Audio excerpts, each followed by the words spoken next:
What if the galaxy trusted you more than you trust yourself and never told you? Tonight you're going to meet Jordan Ellis on the quiet day when a 10-second health scan reaches down into sleeping machinery, matches his very normal brain to a classification no living student should carry. And, without a single alarm bell, the galaxy's forgotten safeguards start to turn toward him.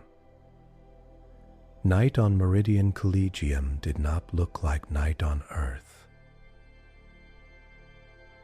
There was no sky, no moon, no streetlights.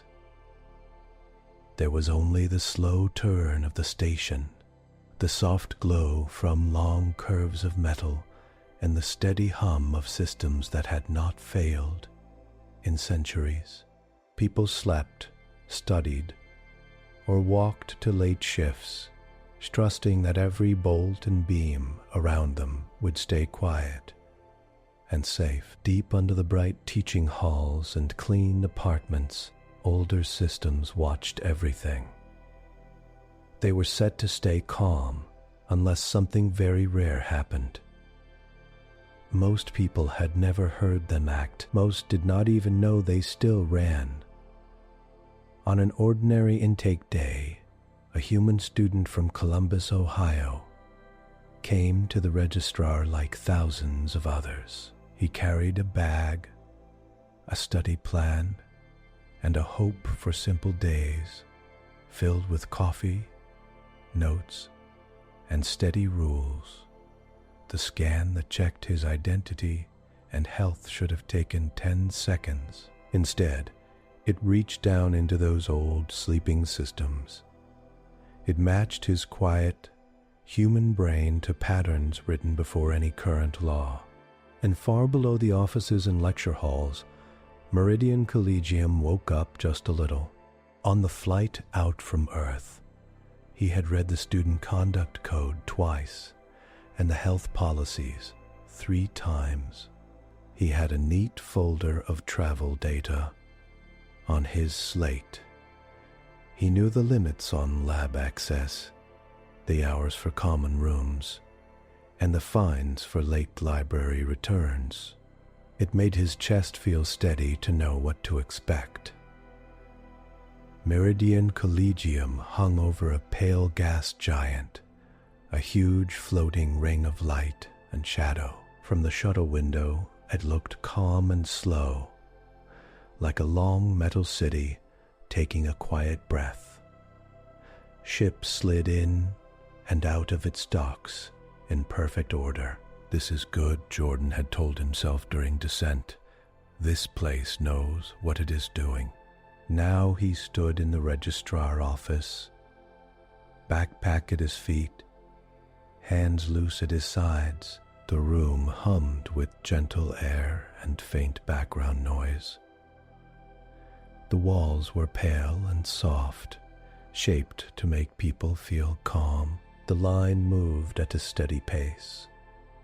Everything smelled faintly of clean filters and brewed plants.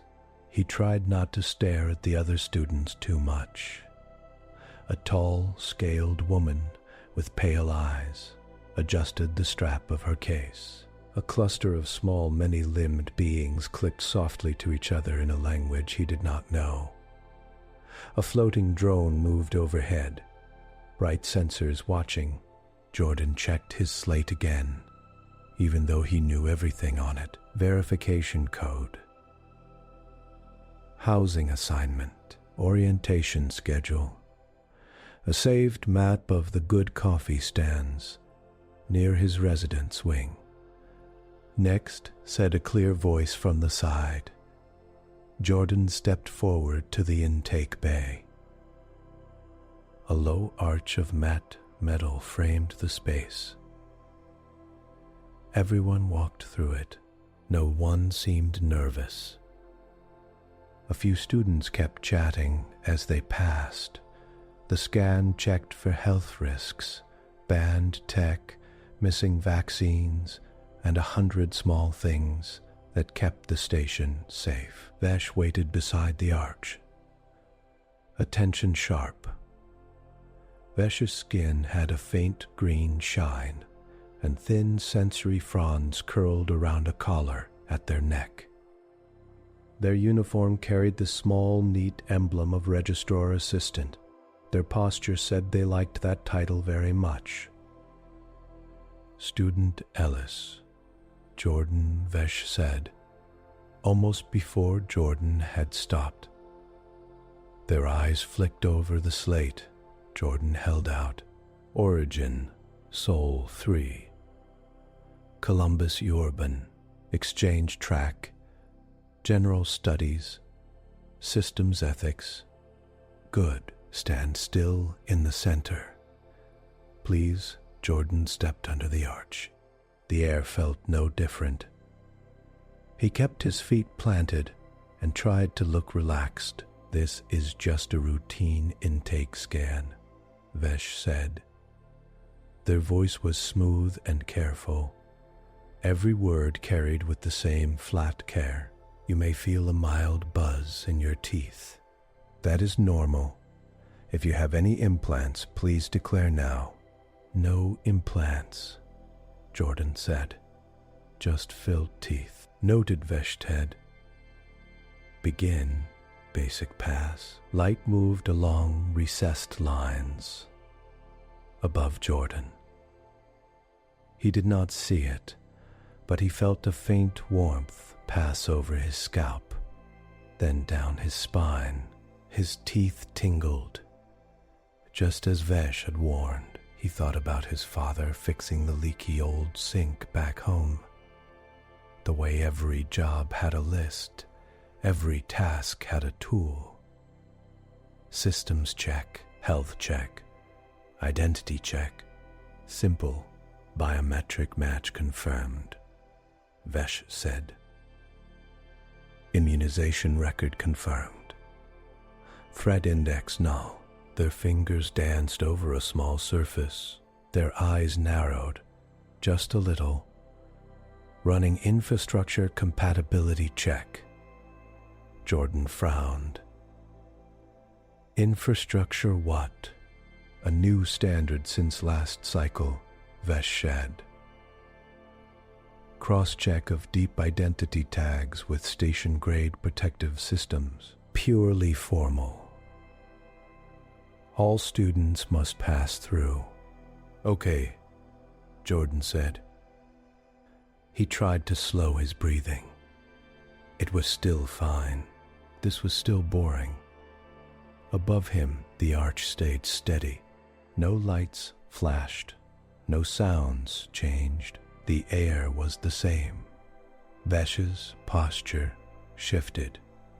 Their sensory fronds rose, stiff and alert. Their eyes moved back to the surface in front of them, then to Jordan, then back again.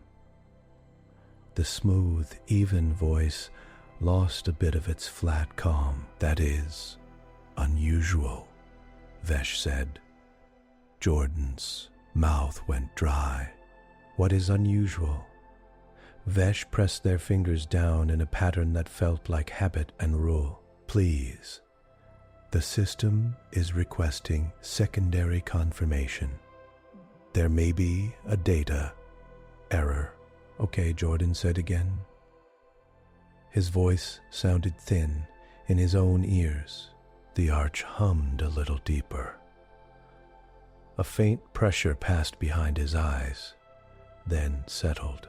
He thought of old arguments online about privacy and surveillance, and of all the forms he had signed without reading every word. Secondary confirmation complete, Vesh said. They did not sound relieved. They tapped again, slower. Tertiary confirmation requested. This is not standard procedure for student intake. I am notifying security liaison. Jordan shifted his weight and forced himself to stop. Is something wrong with my file? Possibly, Vesh said. Their training held steady and firm, or with the station records, or with background tags. Do not be alarmed. You are not in trouble at this time. At this time did not help. A short, compact person in dark compliance colors stepped through a side door. Their hair was clipped very close. Their stance was balanced, like someone used to both desks and emergencies. This was Sale Security Liaison, according to the name strip on their chest. Vesh Sale said, "Report. Student Jordan Ellis. Vesh Shed. Human. Soul 3 origin. Basic checks normal. Infrastructure compatibility scan has returned a level I have never seen on a living intake. The system continues to confirm." Sale moved closer. "Show." Vesh turned the surface so Sale could see. Jordan could not see the display, only the way Sale's jaw tightened. "That cannot be correct," Sale said. No Sile said at once. Their gaze came up to meet his. It was not hostile, but it was firm. "For now you stay exactly where you are. You are not under arrest. This is a system behavior review." "Nice phrase," Jordan said. His hands wanted to shake, so he locked them around his backpack strap instead. "What does it mean?" "That classification is locked under Founder-era code. It should not call from an intake scan. Run a parallel link to archives." "I already did," Vesh said softly.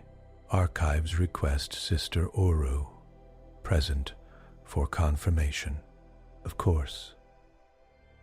Jordan cleared his throat.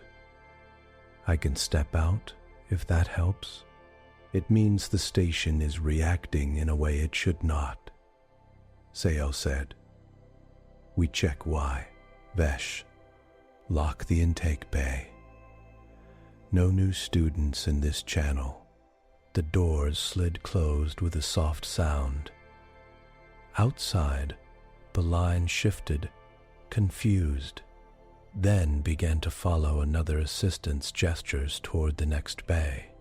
Jordan heard a few raised voices, and then the low, practiced calm of staff handling a small delay. Inside, the room felt smaller. A tall figure entered from the far side, robes moving in slow, careful folds. Sister Aura's skin was a deep, warm gray, and small flecks of metallic color caught the light along the sides of her neck. Her eyes took everything in quickly, then settled with patient care. "Sister," Sile said.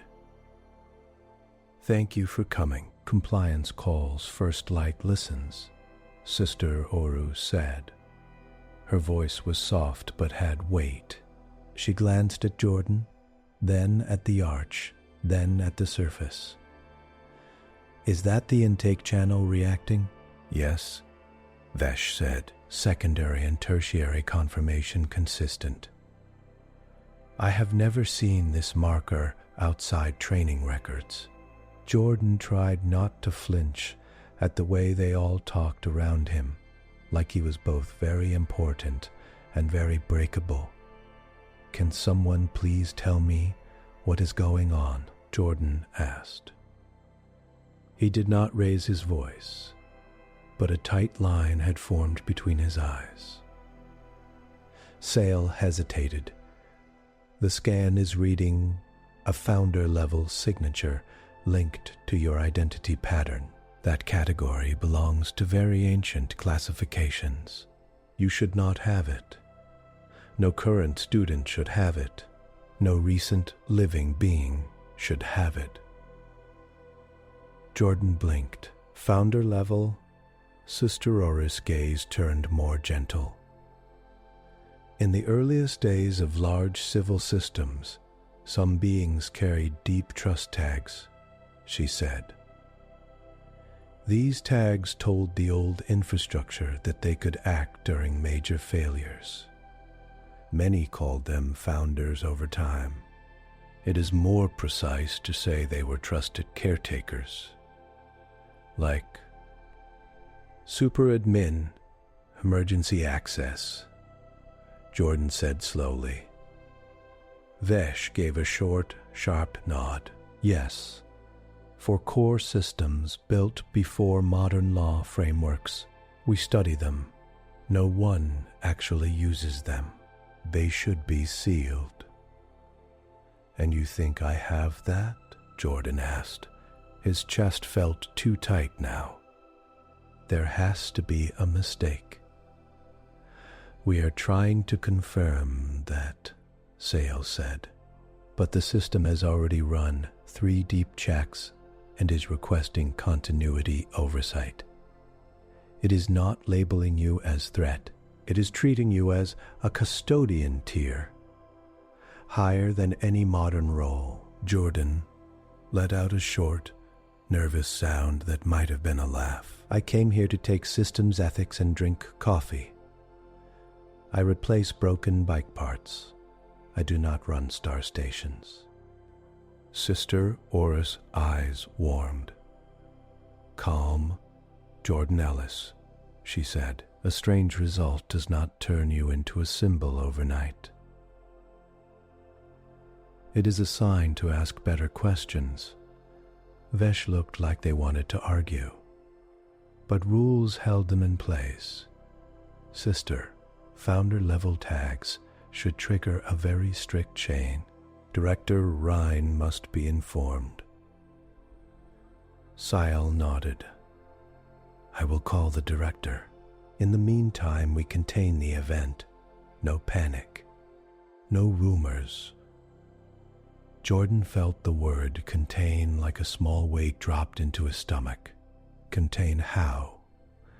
You will come with us to a secure observation room, Sale said. Standard comfort, monitored access, not a cell, they added, as if that helped. We need to study the way the station is reacting to your presence. We will protect your rights under Collegium law. I did not do anything, Jordan said quietly. I know, Sal said. Systems react to patterns, not to intent. If someone set a tag on your species centuries ago, this is the first time the station has seen it in live intake. That alone requires careful handling. Vesh swallowed. Sister Oru, do you confirm that this status is real?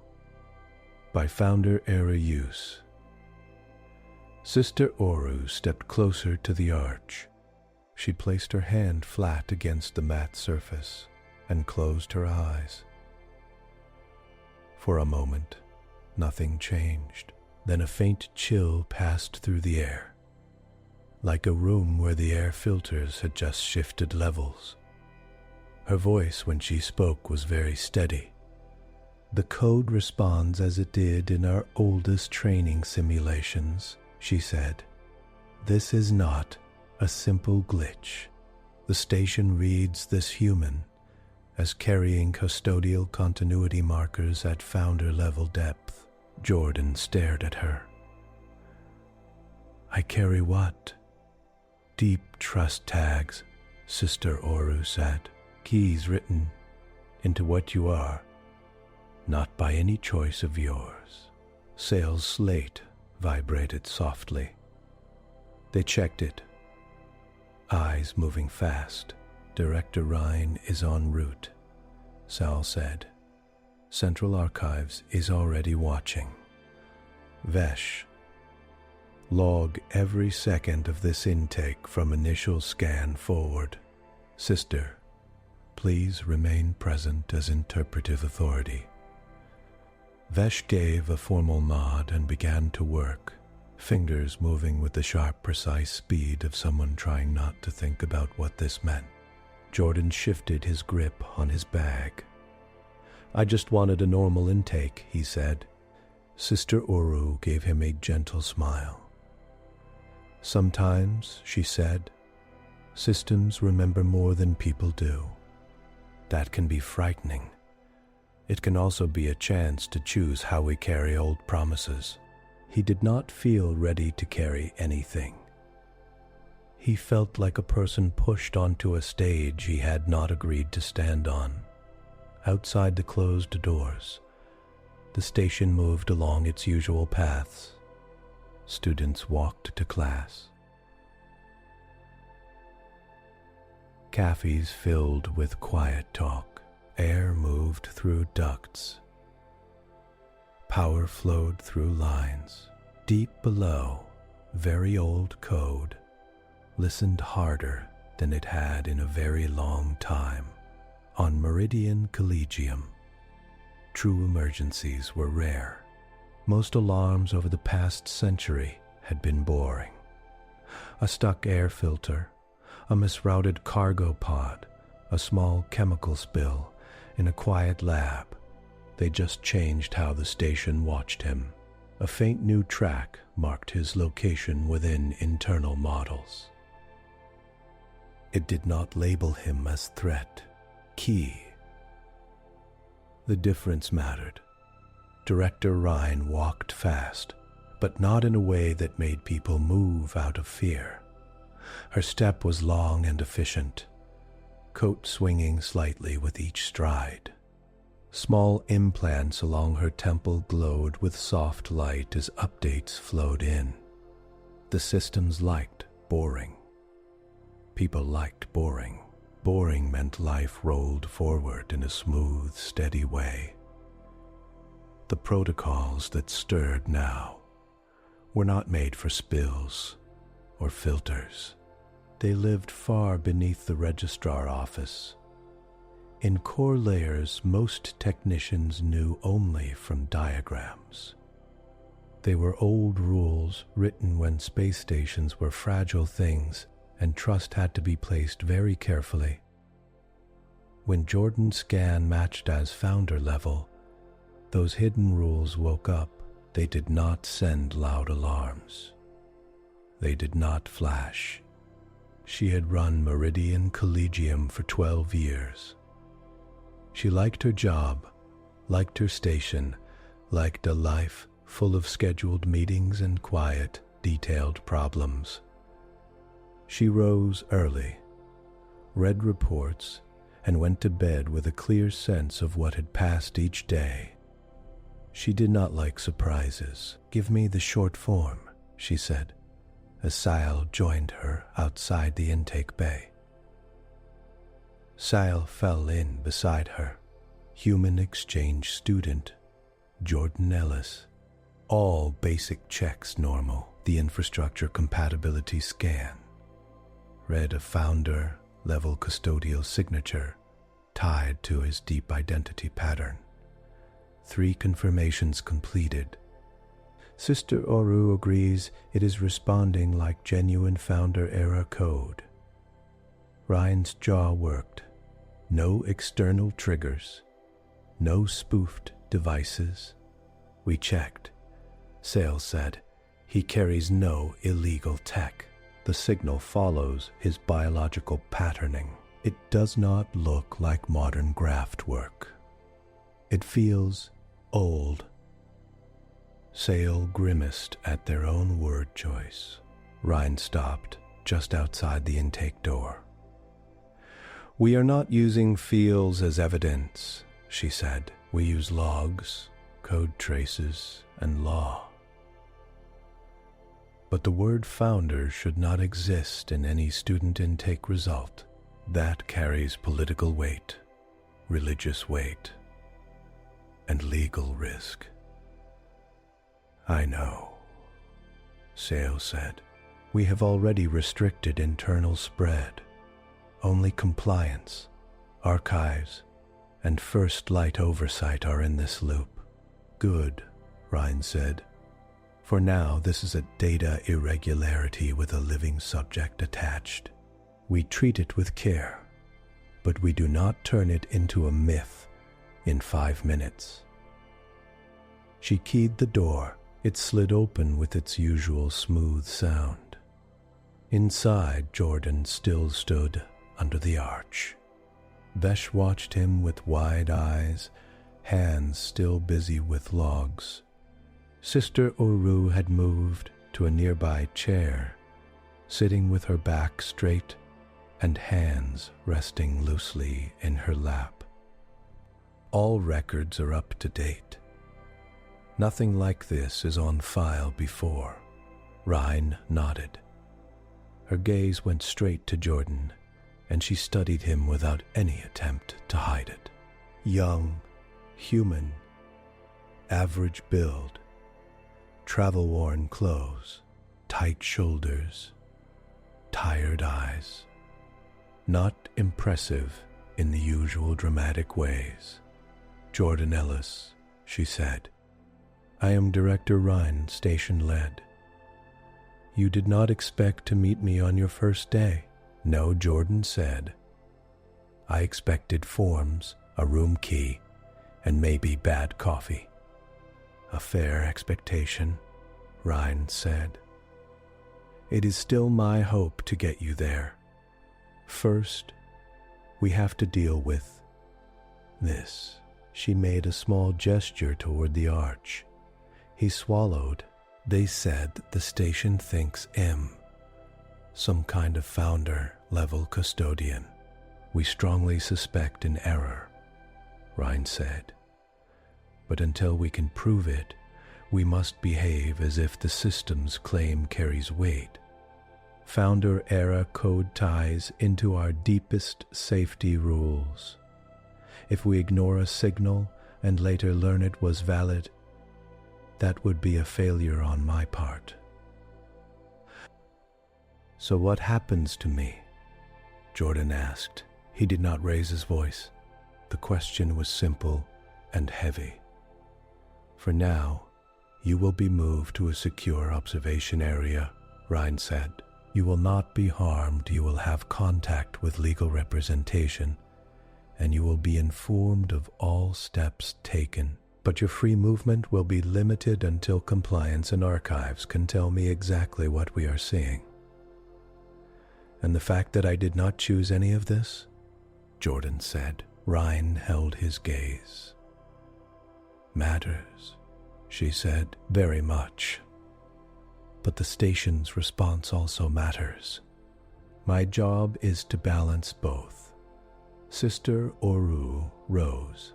"Director," she said quietly, "may I speak to the student?" Rhyne nodded. Briefly, Sister Oru stepped closer to Jordan. "When very old systems speak," she said in a low tone, "people often rush to cover their ears or to shout. You are now in the center of that rush, whether you wish it or not. Breathe. Ask for records. Ask for company. Do not let any side turn you into a story without your consent." Jordan let out a slow breath. "I do not want to be a story at all. I know," she said, "but the old code has already pulled you into one. We can, at least, keep it honest." Rhyne cleared her throat gently. "Sail, move the student to continuity holding 2. Sister Oru, please accompany as religious and historical oversight. Vesh, forward all intake logs to my personal review and to quiet stack triage under compliance flag."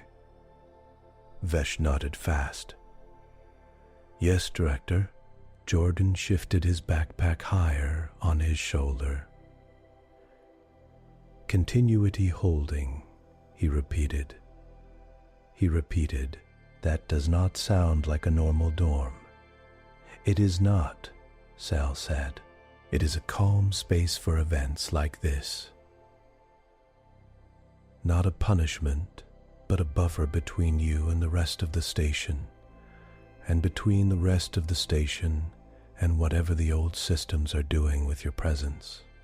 That sounds comforting and very not comforting at the same time, Jordan said.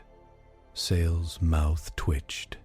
That is a good summary of my job. They led him out through a side corridor, softer lit than the main intake lines. The air felt a little cooler. The hum of the station seemed louder here, like the systems behind the walls were closer to the surface. As they walked, unseen processes shifted around them. In the central control layer, a series of tags slid into place: founder, level, contact, types. Custodial, monitoring, elevated, containment, mod, soft. The tags were simple data notes, not words any person saw in plain form. But they changed behavior. Doors along their path loosened their safety locks, a fraction of a second faster, as if trying to ensure the student never felt blocked or trapped. Environmental systems tuned air temperature toward his recorded comfort range, taken from intake scans. Surveillance feeds logged every frame of his movement, not out of fear, but out of a need to record the behavior of a new, rare variable. In a maintenance level far below, a sealed hatch read his updated presence data and adjusted status from dormant to stand-to-be. It had been closed for 239 years. Where are we going? Exactly, Jordan asked finally. Sile tapped a small device at their wrist. Continuity holding is part of an internal corridor network the station keeps for crisis management, they said. Most people never see it. It is meant to be boring, calm, functional. Crisis management, Jordan said. So you think I am a crisis? Sister Oru shook her head. You are not a crisis, she said. But the gap between what the systems know and what we know is. These corridors were built so that when politics failed, someone could still keep air moving and reactors stable. And those ones were these founder-level custodians, Jordan asked. Yes, Sister Oro said. People trusted to act not for gain, but for continuity. To keep things stable, to stop harm quietly. Jordan let that settle in his mind. It did not feel like glory. It felt heavy and strange. He asked. That is one of the main questions, Sister Oru said. They reached a plain door, marked only with a small recessed sensor. Sale pressed their palm to it. The sensor read not just their identity, but a set of compliance privileges. The door opened into a small room with soft walls, a bed, a desk, a wash area, and a large, dim display panel currently off. The light was warm but low, meant to calm. No bars, no harsh edges. This is where you'll stay while we study the data, Siles said. Food will be brought. You will have controlled network access. You may request counsel. Jordan stepped inside. It felt like a cross between a hospital room and a slightly too perfect hotel. Will I be able to attend class? He asked. Not until we understand more, Rhyne's voice said from the doorway. She had followed them, her expression tight but not unkind. This will move quickly. I do not want your life suspended more than it has to be. He sat on the bed and let his bag drop to the floor. Okay, he said, then please tell me exactly what you're looking for. No soft words, no myths. Rhyne crossed her arms, We will run detailed checks on your scan data, she said. We will follow every old code path that reacted to you. We will search the quiet stack for any trace of Sol's system in the context of custodial roles. Quiet stack? Jordan asked. The deepest archives, Sale said. Pre-council records. Very restricted. Most people think it is full of half-truths and legends. But it also holds some of the only direct code records from Founder-era days. So you think humans might have been tagged as caretakers?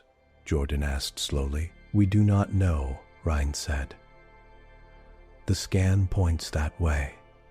The absence of any mention of Sol in modern lists also points somewhere. We need evidence. Sister Oru looked at Jordan with a calm, steady gaze.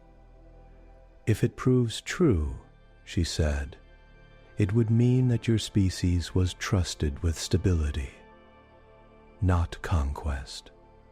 The power to keep things from breaking, not to rule. Jordan let out a breath he had not known he was holding.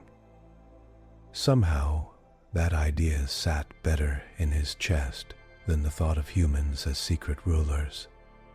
My grandfather used to fix broken tools in our building, he said quietly. Old water units. Lift. He never took pictures or told stories about it. He just said, if we can stop harm, we should. Sister Oris' eyes softened. That is the spirit of custodianship, she said. Not glory, care. Rhyne glanced toward the ceiling, as if feeling the station around them.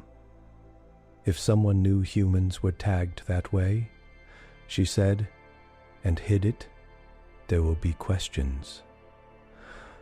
Political ones, legal ones. It is in everyone's interest that we handle this without panic, so no secrets about me, Jordan said. If you find something, I want to see it, all of it. I will not be turned into a symbol in some quiet back room. Rhyne studied him for a long moment, then nodded slowly. Within legal bounds and privacy rules, I can agree to that, she said. You will have a voice in how this is handled. That is all I ask, Jordan said. I do not like waste, and secrets feel like wasted trust. Sale gave a small, thoughtful sound at that. Sale, Rhyne said. Stay as liaison. Sister Oru, remain on call. I will head to Central and Alert Archives in person. We will need all the context we can get. They left, the door sliding closed with a soft click. It did not lock in a dramatic way. A small light near the frame shifted color, letting Jordan know it could be opened from the inside, but that every exit would be noted. He lay back on the bed, staring up at the smooth ceiling. The faint hum of the station pressed around him, steady and constant. Far below, the sealed maintenance corridor that had moved from dormant to stand-DB finished a slow check of its own systems. Air gauges, power lines, control nodes, all acceptable considering the years. The hatch's internal logic considered. The pattern from intake matched thousands of tiny triggers spread through the station's deep code. Together, they formed a signature tied not to a person, but to a role. In response, small internal clamps released with soft, hidden clicks. The hatch did not swing wide. It opened a narrow gap, just enough to show a dark passage. hidden strips. No human eyes saw it yet. In control, a technician frowned at a minor notification. Continuity Corridor 12 reports partial activation, she said to a colleague. We did not schedule that, her colleague shrugged. Probably some old rule waking up. Flag it to compliance. She hit the compliance tag, and the note went to Sale's stack. Sale saw it a few minutes later, standing in the corridor outside Jordan's holding room. Director Rhyne needs to see this, Sale said quietly. They opened a channel. Director, Continuity Corridor 12 just opened by Legacy Trigger. No manual input recorded. Rhyne's voice came through. Very calm. Location? Deep maintenance. Level, Sile said. Well away from public areas. Legacy code notes show it as part of the original crisis management network. Activation is linked to the same custodial tag now attached to our human student. So the station is not just labeling him, Rhyne said. It is reshaping itself around him. No risk flags, no weapon systems, just opening doors. Do not send a team in yet, she said. We do this by the book. Sister Aruba will want to see it, and archives will demand logs for every step. And the student? Sale asked. For now, he rests, Rhyne said. We will bring him in when we can do so safely and with full record. If this is truly a custodial event, then the protocol should favor calm. Let us not be the ones to add drama. Sile looked at the closed door to Jordan's room. Inside, the young man lay still. Eyes on the ceiling, thoughts racing. Understood, Sale said. The station hummed around them steady and sure. To most of its residents, nothing had changed at all. But deep inside its old metal bones, Meridian Collegium remembered something it had not been asked to recall in centuries, that some beings had been trusted long ago to keep everything from falling apart when law and habit failed, and it had just met a human who carried that trust, written quietly into what he was. The next morning, Jordan woke to the soft change in the room's light. For a second, he did not remember where he was. The bed felt too smooth. The air smelled too clean. There was no faint city noise, no distant cars, no neighbor's music through the wall. Then the memories of the registrar, the scan, and the words founder level slid back into place. Someone had left a tray on the small desk. Porridge, fruit slices, a hot drink that smelled almost like coffee. A polite note on his slate gave the time and said that Director Rhyne would visit later. He ate because not eating would not help. The food tasted fine, but every bite felt like work. Across the station, others were already deep into that same work.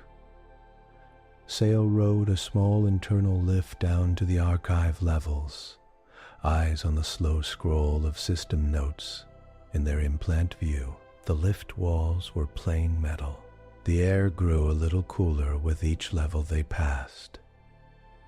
The doors opened onto a quiet hall that felt older than the bright teaching wings above. The floor had a faint, worn shine.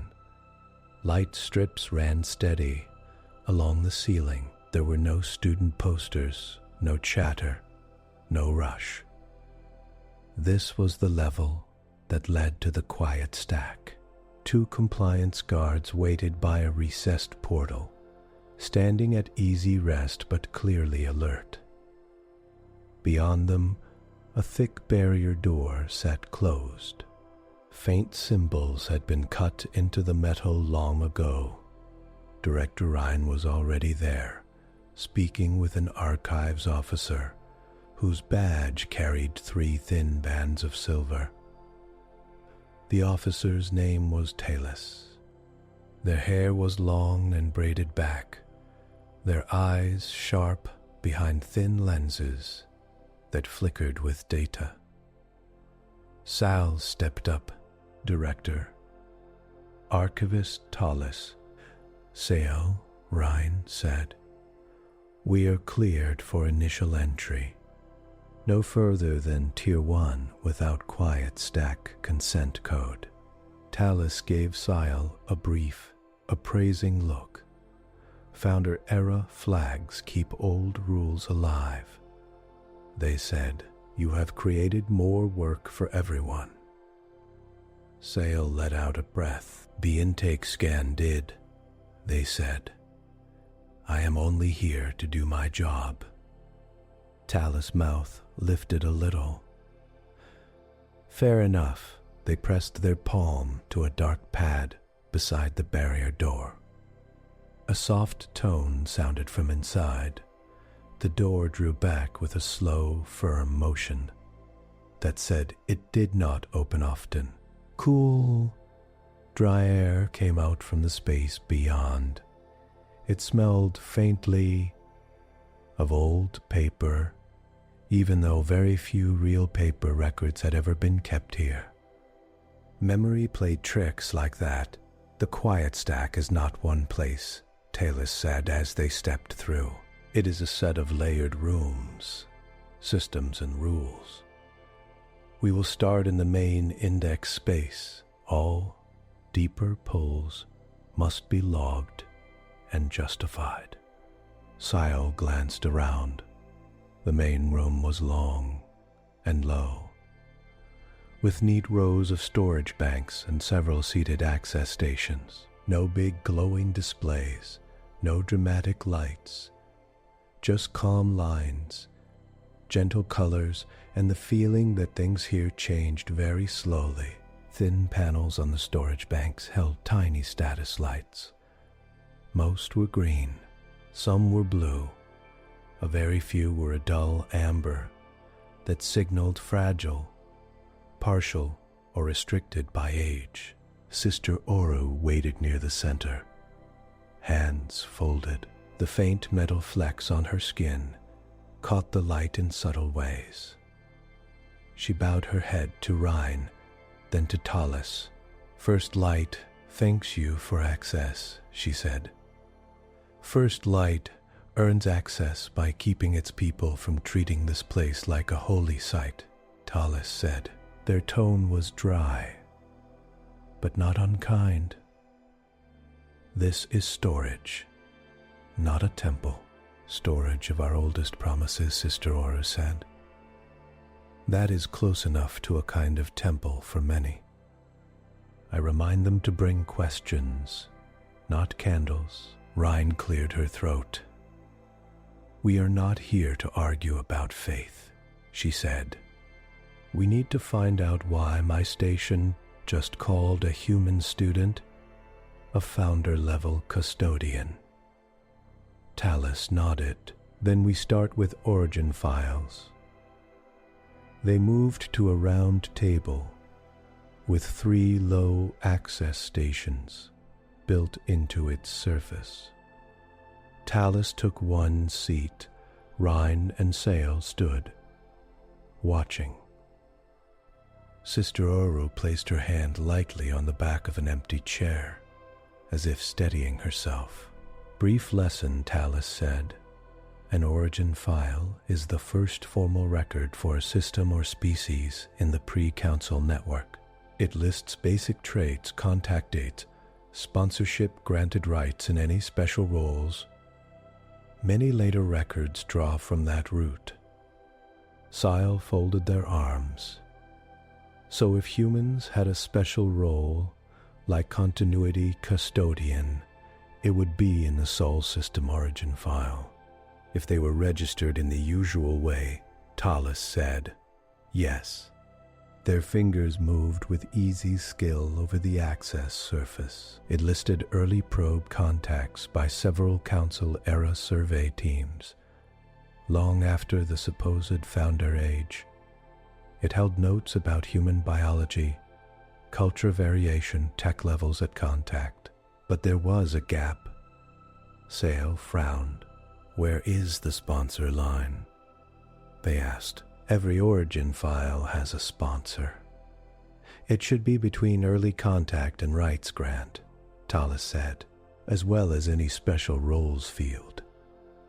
Their fingers slid to open the full record. Layers of security opened in response to their codes. Symbols flickered, then settled. Query. Sol system origin, Tallis said. The station's old archive mind searched. A soft chime sounded. The access surface displayed a neat, compact summary. Rhyne leaned in. There it is. The summary listed basic physical data about the Sol system. Star type, planet count, general spectral details. More detail appeared. Old statistical tables, first trade contract references, migration flows, shared tech agreements, all the usual building blocks of a new species joining the wider net. The sponsor field was empty. Not marked unknown, not filled with dashes, just cleanly blank as if nothing had ever been there in the first place. Sale felt the small hairs on their arms lift. That is not a natural data loss, they said. Even corrupted files show marks. This looks as if someone rode around a missing stone and smoothed the edges. You see why I dislike surprises, they said. The Sol origin file has been accessed many times for trade and movement questions. Fear, Saratex. No one noticed this because very few people ever need to look at that specific line. And when they did, they likely assumed it was a minor glitch. Sister Oru traced the empty space in the air above the surface, not touching it. No sponsor, she said softly. No named guide, no registered role. Rhyne's jaw tightened. Who can alter an origin file at this level? She asked. Only a very short list, Tallis said. High Council Authority Founder Era Code with Live Override or Deep Quiet Stack Admin under Council Order. And even then, the system should leave a mark. A trace. A reason code. Check change logs. Rhyne said at once. Full history on the Sol origin file. Tallis called up the log. Lines of tiny text rolled past. Access times, copying events, minor format updates, automated checks. Each carried a timestamp and a user code. The early entries were tagged with old system names and codes that hardly anyone used anymore. Scroll back to creation, Sel said. Tallis did, though the movement felt like swimming backward through a long river of time. At last, the first entries settled on the surface. Here, Tallis said, initial seed based on early contact reports. Tag, Aziz O. Vunderstack. That is already odd. By the time Sol was found, the Council framework was active. Why would a Founder-era system touch this file at all? Rhyne frowned deeper. Maybe there was some later backfill of older data, she said. Can we see if there was any sponsor once? Tallis requested a deep integrity scan. The system took longer this time. Old routines woke up, carefully checking each tiny piece of stored data, comparing it to backup shadows in hidden buffers. A soft tone sounded. A small new window appeared. Sale leaned closer. In faint gray letters, a line blinked.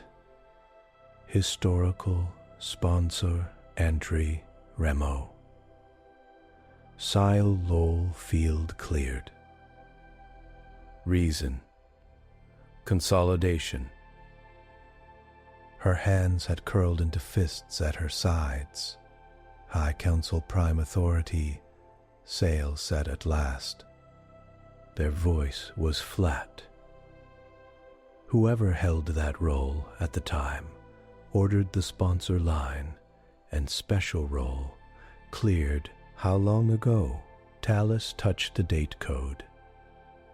It expanded, then converted to modern count. 206 standard years, they said, shortly after Meridian Collegium's last major refit, roughly during the same window when several other old systems were merged or retired. Sister Oru closed her eyes for a moment. That was the great simplification, she said, when Council tried to remove old strange rules and make everything clean and uniform. Many in First Light were uneasy. So Rhyne said slowly, at that time, someone at the highest level told the system to erase the record of who first sponsored Sol and any note that humans had a special role. They left the rest of the file intact. Not erase, Tallis said. Move. Hide. The data is not here, but the gap carries a mark. True erasure would look different. It would smell burnt. Sale gave a short, harsh laugh. So Sol's origin record is like a book, with one paragraph neatly cut out and the page smoothed. Someone did this on purpose. Why? Rhyne's gaze went distant, focused on some image in her mind. Maybe they wanted humans treated like any other late-joining species, she said. No special roles, no old duties, no reason for founders or First Light to keep an eye on them. Or, Sister Oru said quietly, they feared what would happen if people learned humans carried old custodial tags. Fear can cut many ways. Tallis tapped again, searching another layer. Look here, they said. There is a cross-reference tag, almost invisible, not to a sponsor, but to a locked group. Sol System. Continuity Custodianship. Status Mode. Link. QUIET. REF 7. 7. ALPHA. Access. Founder level or High Council only. Sale straightened. So the file for Sol System, Continuity Custodianship, still exists, they said. It was just moved off the obvious path, most likely into our deepest shade layers, Tallis said. Their voice held a mix of anger and respect.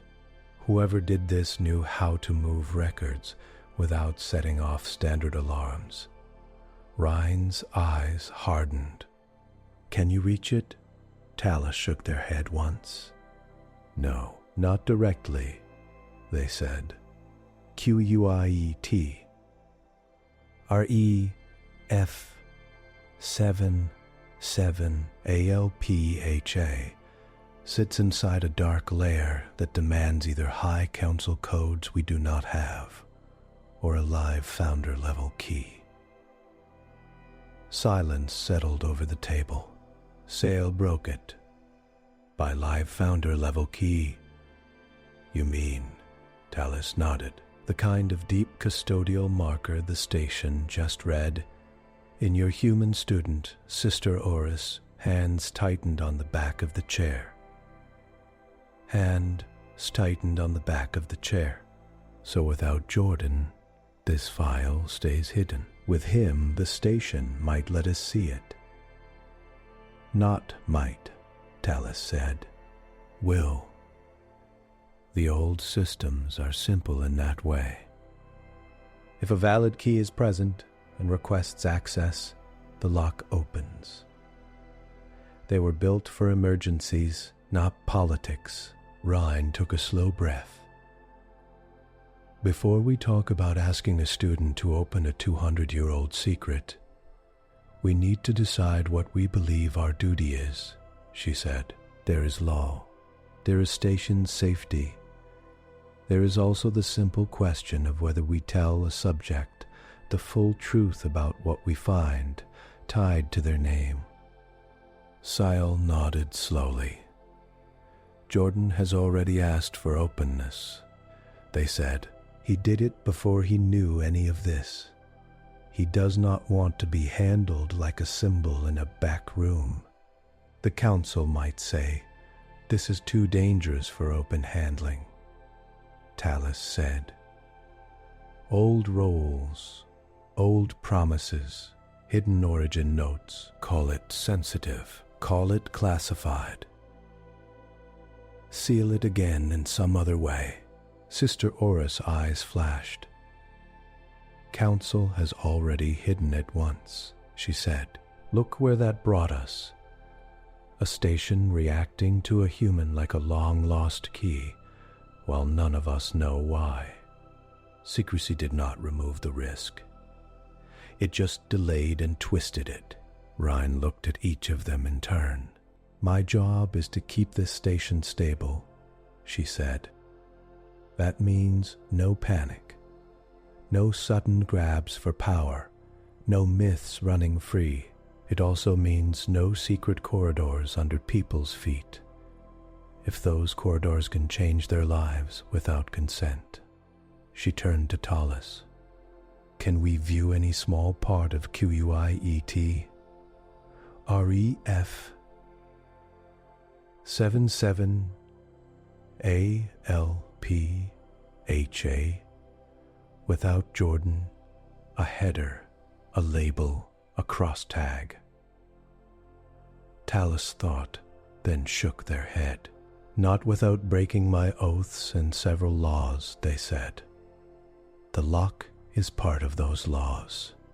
It requires a living custodian presence. We can prepare, we can stand ready. But the key must be there. Sale rubbed their temples. Then we bring Jordan into this, they said, with witnesses, with logs, with clear explanation of risks, and we let him choose whether to open that file. Rhyne's mouth pressed into a thin line. He is young, she said, from a planet that never knew any of this, asking him to decide whether to light up a hidden record that might shake council history fields. She trailed off, searching for a word. Unfair, Sister Oru said softly, but not asking him and using him anyway would be worse. That would turn him into a tool, not a person. Rhyne's shoulders lowered a little. I know, she said. I keep trying to avoid making him carry weight he did not choose, but the truth is that someone already tied that weight to his whole species centuries ago. We are only uncovering the rope. Tallis leaned back in their chair. There is one more angle, they said. If humans were tagged as continuity custodians and that fact was hidden, then some in the council might have built policy on a lie. Trade, territory, even who gets to sit in which rooms, If this comes out, people will fight over what it means. Sale snorted. They fight over less every cycle, they said. The question is not whether there will be struggle.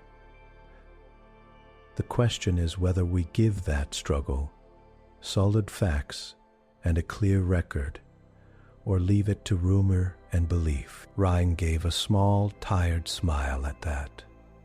You and the student will get along, she said. He talks about waste and secrets in much the same way. Sister Aura's expression softened. He spoke of his grandfather fixing things quietly, she said, stopping harm when he could. It is a good sign, Sale asked. I will speak with him myself, Rhyne said. He deserves to hear this from the person who holds final responsibility for this station. Tallis nodded. I will have the summary ready within an hour, they said, and I will begin to set up a safe access path for when and if he chooses to use his key. No jumps, no surprises. Every step logged, every soul in the room aware. Rhyne straightened. All Rhyne, she said. We will not open QUIET 77 ALP 88. First we speak with Jordan and explain what we have found. Tallis prepare a clear summary of the log entries and the missing sponsor. Nothing hidden, nothing dramatized. Sale, you will be there to represent compliance and station law. Sister Oru, you will be present as historical and moral counsel. And you, good, Rhyne said. The moment rumors get ahead of us, we have lost control of this story. I would like to prevent that. Sister Oru looked around the quiet room. For what it is worth, she said, First Light has long taught that the founders did not bless certain beings to be above others. They trusted some to take on extra tasks. When systems were weak, it was never meant to be a throne. Only a tool. I hope humans hear it that way, Sel said.